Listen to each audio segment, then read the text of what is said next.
जब भी किसी वस्तु का निर्माण करते हैं एज ए मैन्युफैक्चर, तो उसकी कीमत में नियंत्रण और उसकी क्वालिटी। बस व्यवहार में एक तरफ हमारे पूरे निर्देश हैं, उसमें जो भी इंग्रेडिएंट्स का प्रयोग है उसका डिटेल है, और मुख्य रूप से उसमें प्रोटीन और फैट की परसेंटेज।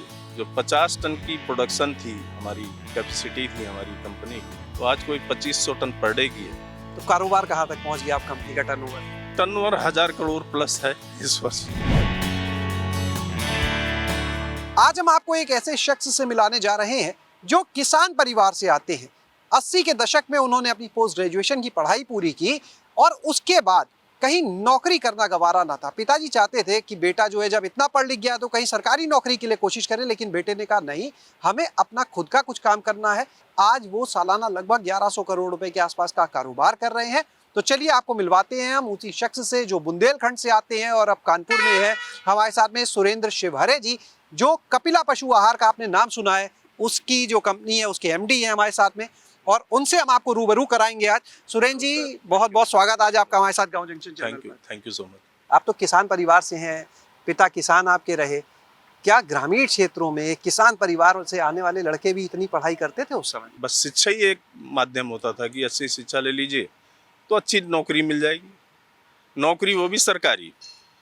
मतलब ये उद्देश्य ही रहता था शिक्षा के पीछे कि पढ़ लिख कर बच्चा मेरा किसी अच्छे जॉब में चला जाए और घर परिवार में मदद करे। उसी क्रम में हमने अपना पोस्ट ग्रेजुएशन पूरा किया। अब हमारे सामने समस्या थी कि करें तो क्या करें।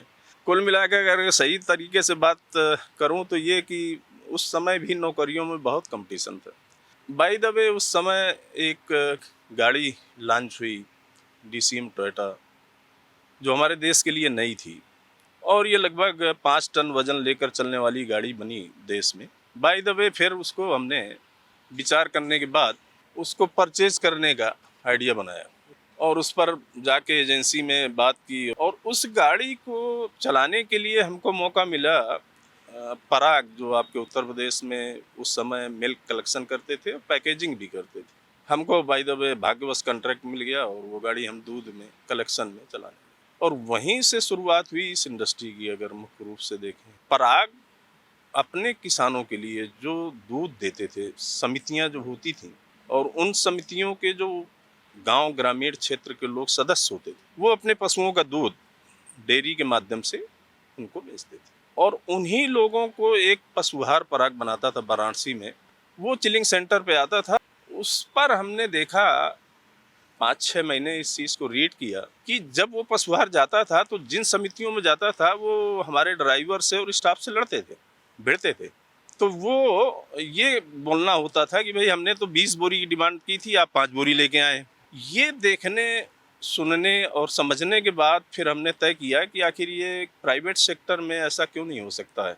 इसके बारे में कुछ चर्चा और देखने के बाद, कुछ अन्वेषण करने के बाद फिर हम सीधे बनारस गए और किसी तरह से उनकी यूनिट में घुस के हमने उसका निरीक्षण किया, विजिट करा, और विजिट करने के बाद फिर उसके बारे में शोध जो भी थे, जो भी जानकारियां थी, वो इकट्ठा की, और इकट्ठा करने के बाद 90 में फिर हमने एक फाइनेंस के लिए, पशुहार प्रोजेक्ट के लिए फाइल UPFC में लगाई ताकि लोन मिले और ये इंडस्ट्री हम सेटअप कर सकें। अब उस वक्त बड़ा मुश्किल तो ये था कि ये एक तो जो कमोडिटी हमने तय की थी ये बड़ी नई थी, और एक बार उन्होंने हमारी फ़ाइल कैंसिल भी की। खैर दोबारा हमने कुछ उनकी कंडीशंस को फॉलो करते हुए फ़ाइल लगाई, और उसमें विशेष तौर से UPFC ने काफ़ी समझने सोचने के बाद हमको लोन सेंक्शन किया। इसके बाद जो दुश्वारियाँ थीं वो दूसरे तरह की थीं कि अब साहब वर्किंग कैपिटल चाहिए, और वर्किंग कैपिटल के साथ साथ आपको इंडस्ट्री चलाने के लिए डिमांड चाहिए। और फिर आप समझ लीजिए कि उस वक्त हम लोग एक दिन में 300 किलोमीटर, 400 किलोमीटर, हम और हमारे साथ में जो भी छोटा सा स्टाफ था वो लगता था। गांव ग्रामीण के क्षेत्रों में, उन बाज़ारों में जाके लोगों को बताना, परिचित करवाना, उसके लाभ से अवगत कराना, और दिन भर घूमने भटकने के बाद अगर 5 टन का ऑर्डर मिल जाता था तो ये होता था कि चलिए साहब कुछ एक्सपेंडिचर मीट आउट हो जाएगा और कुछ माल पहुँचेगा। ऐसा करते करते हमको 2 साल हो गए, और इन 2 सालों में अपनी जो इंडस्ट्री थी 50 टन की, बड़ा छोटा सा प्लांट था शुरुआती दौर में मैनुअल, वो भी फुल कैपेसिटी से हम नहीं चला पा रहे थे, और इसका नतीजा ये हुआ कि जो हमें लोन की किस्तें अदा करनी थी वो किस्तें पीछे होने लगी। फिर इसके बाद 6 महीना जब आगे आया तो सच में आपको बताऊं तो ये रिकॉर्डेड होगा यूपीएफसी वित्तीय निगम में। पीछे की 2 साल की जो भी उनकी किस्तें पेंडिंग थी वो मैंने पे किया, और इंडस्ट्री का जो पेट खाली था रॉ मटेरियल के तौर पे, वो भी उसी फाइनेंस से, उसी बिजनेस से, उसी टर्नओवर से, उसी ही क्वांटिटी में पूरा हुआ तीसरे साल।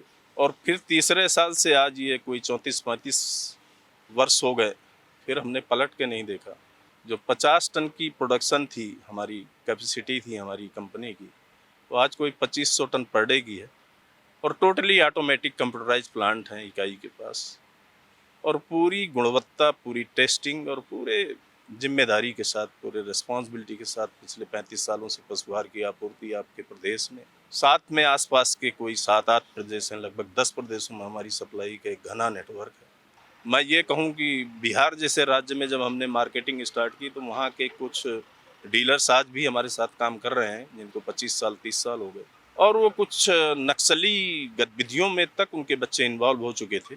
आप विश्वास नहीं करेंगे, आज उनके घरों में 4 व्हीलर हैं, अच्छे मकान हैं, उनके बच्चे पढ़ लिख कर डॉक्टर, इंजीनियर, आईएएस बन चुके हैं।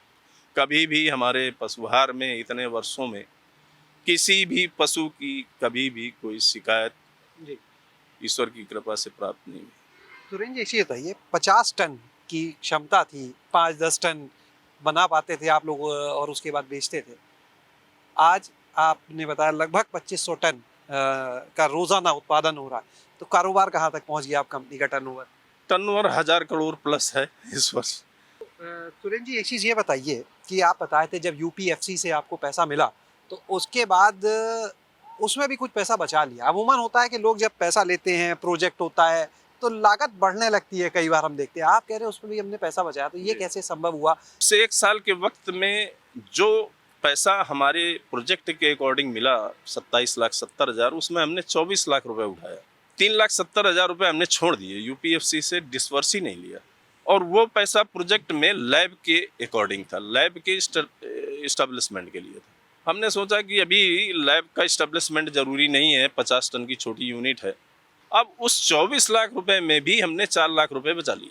वो 4 लाख रुपए ऐसे कि मान लीजिए बिल्डिंग की लागत एज पर गवर्नमेंट नॉर्म्स कोई 2,000 रुपये स्क्वायर फीट आती है, और वो हम स्वयं काम करवा रहे हैं, स्वयं अपने पूरे सिस्टम को इन्वॉल्व नहीं कर रहे हैं, एज ए कंट्रैक्टरशिप या हर चीज़ परचेज कर रहे हैं, सीमेंट परचेज कर रहे हैं, स्टील परचेज कर रहे हैं, ईंट परचेज कर रहे ये हैं। सब खुद करते थे आप? हाँ, खुद परचेज करते थे, और फिर अपनी लेबर जो भी है दिहाड़ी की वो लगा के, और एक आर्किटेक्ट लेके उस बिल्डिंग को खड़ा कराया।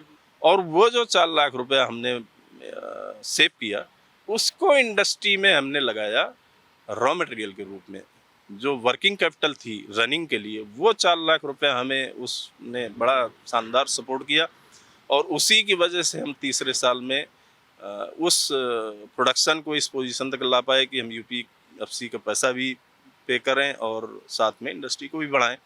और ये भी सच है कि उस 10 साल के कर्ज को हमने, जो 90 में हुआ, जिसको हमें 2000 में पूरा करना था, उसको हमने 1997 में जी। इनकी नॉन ऑब्जेक्शन सर्टिफिकेट जो नोड्यूज होता है जी। फाइनेंस का, वो हमने प्राप्त कर लिया था मात्र 7 साल में, 10 साल की जगह।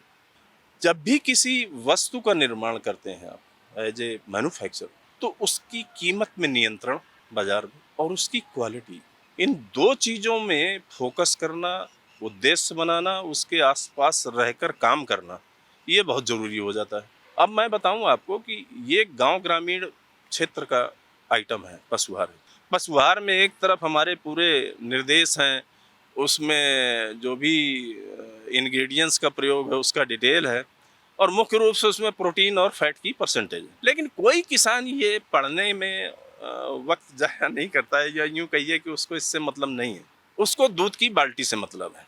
अब बड़ी छोटी सी चीज़ बताऊँ आपको कि मान लीजिए कि सामान्य भूसा के साथ खली भिगोकर सानी लगाना एक सामान्य हमारे यहाँ परंपरा है पशुओं की फीडिंग कि इससे किसान खुश है। उसको बहुत ज़्यादा आर्थिकी उससे जानवर से प्राप्त करने की उसकी मंशा नहीं थी, या और ये अवेयरनेस नहीं थी कि क्या मैं इससे अपना घरेलू अपनी माली स्थिति ठीक कर सकता हूँ, ये बात नहीं थी। ये बात तो पैदा हुई पशुहार लॉन्च होने के बाद, ये सच है। बस हमने एक बात का ध्यान दिया कि हम उस पशु को उसके खली चूनी चोकर जो वो खिला रहा है परंपरागत, उतनी ही मात्रा में, उतनी ही कीमत में उसको जस्ट डबल रिजल्ट दे सकें, तब वो पशुहार की तरफ मुड़ेगा, और यही हुआ।